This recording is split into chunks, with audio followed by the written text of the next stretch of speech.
HBO host Bill Maher doubling down on his calls for a recession. He wants this economy to fail because somehow he thinks that will cause the president to fail. In other words, he doesn't like that the president is successful. I got to tell you, I am so sick of the left rooting for this president to fail, because I'll tell you, we are one.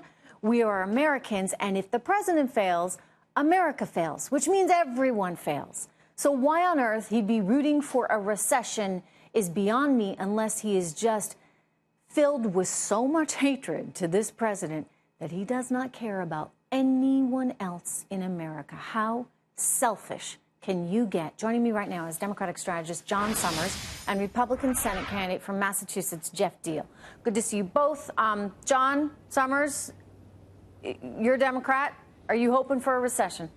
Absolutely not. I think when you, as you said, when you root against the president, regardless of who the president is, you're rooting against America. It wasn't any better when Mitch McConnell said the same thing, that his #1 job was to help President Obama fail. Fortunately, he didn't do that. He was unsuccessful in that regard.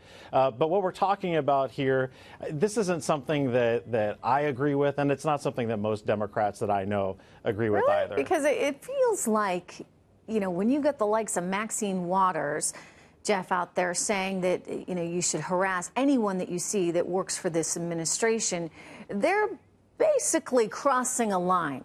Between that and Bill Maher's desperation to see us head straight into recession, I mean, I'm scratching my head saying, what is wrong with these people? Aren't we all American first?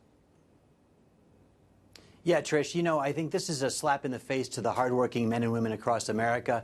And what's, you know, I guess for Bill Maher, he can afford a recession. He and the liberal elite who donate to my opponent, Elizabeth Warren. What's worse is she actually votes for policy. She voted against the tax reform bill in 2017 that's given my state of Massachusetts 80% of the residents in my state are now going to see tax reductions. They're going to. We've seen new jobs. We've seen new hires, wage increases. Massachusetts has $991 million more in tax revenue based on the fact that there's more businesses hiring people, and we're much more successful after that tax reform bill. Okay, so you think Elizabeth Warren wants a recession?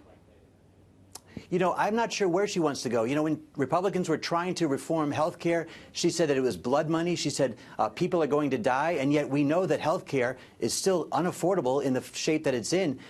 She's more interested in rhetoric that's negative, just like Bill Maher, and really insulting to the American people. Well, and millions more Americans, Geoff, I'm not going to let you off the hook on that one. Millions more Americans are actually uninsured as a result of those policies that you think she should have actually voted for.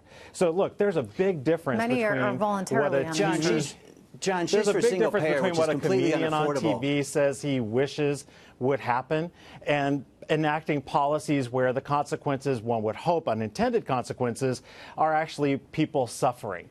Right. So there's a big difference between what Bill Maher is saying and enacting policies. Let me jump back, because it's not just Bill Maher, right? It's not just Bill Maher talking about wanting a recession. It's the likes of a woman who's pretty prominent in your own party saying that basically you should incite this kind of violent rhetoric against anybody who disagrees with you. Anybody who would dare go to work in the White House every day is somehow worthy of getting treated like the scum of the earth. I mean, John, it seems to me we're in a pretty bad place if this is how members of your party are acting.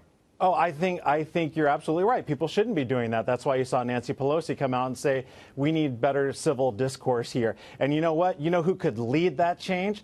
The President of the United States. He could actually start acting like a grown-up. It's all his fault. It's all his fault. So you might as well hope for a recession so he gets out. I mean, you know, look, I just would encourage the entire world to remember Americans should be united on this front, and we want success, not recessions.